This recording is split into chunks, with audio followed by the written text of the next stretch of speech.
ஏன்னா என்ன நடக்கு தீயெல்லாம் கொளுத்தீங்க வயலுக்குள்ள? தம்பி நம்ம வந்து அடி வாழை ஏற்கனவே போட்டாச்சு.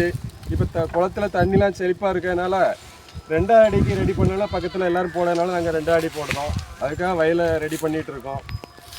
சின்ன பிள்ளைகள்லாம் கொண்டு உள்ள விட்டுறீங்களாண்ணே? வந்து இப்பவுமே நம்ம தலைமுறையோட அந்த விவசாயம் பெயரக்கூடாதுன்ட்டு சின்ன பசங்களையும் இதில் ஈடுபாடு பண்ணி கடைசியில் அவங்க காலத்தில் விவசாயத்தை விட்டுறக்கூடாதுங்கிறக்காக நாங்கள் பண்ணிட்டு இருக்கோம். சரிண்ணே, சரி. ஆமாம், ரொம்ப நன்றி. சரிண்ணே, இப்போ இதே இது 2வது அடி போட்டால் மொதல் அடி மாதிரி செழிப்பாக இருக்குமாண்ணே வாழை? இது நம்ம பருவம் பண்ணுற பொறுத்து இருக்குது. அடி எப்படி பண்ணுறோமோ அதே மாதிரி நம்ம 2 அடி ரிஸ்க் எடுத்து பண்ணால் நல்ல மாதிரி இருக்கும். பருவம் பண்ணுற எதுவுமே நம்ம தொழிலில் வந்து ஒரு இன்ட்ரெஸ்டோட பண்ணால் தான் எந்த தொழிலுமே நல்லாயிருக்கும். ஏன்னா தானாண்டு பண்ணால் அதுக்கு தகுந்த மாதிரி ரிசல்ட் தான் இருக்கும். சரிண்ணே, இப்போ வாழை நஷ்டம்னு சொல்லுதாங்களேண்ணே, அதில் உங்கள் அபிப்பிராயம் எப்படிண்ணே? நம்ம தலைமுறையாக நம்ம விவசாயம் பண்ணிகிட்டு இருக்கனால நஷ்டம்னு சொல்ல முடியாது. எல்லாருக்குமே ஒரு மண் பிடிப்பு வேணும். அந்த மண் ராசி இருக்கிறவங்களுக்கு நிச்சயமாக வாழை வந்து பலன் கொடுக்கும்.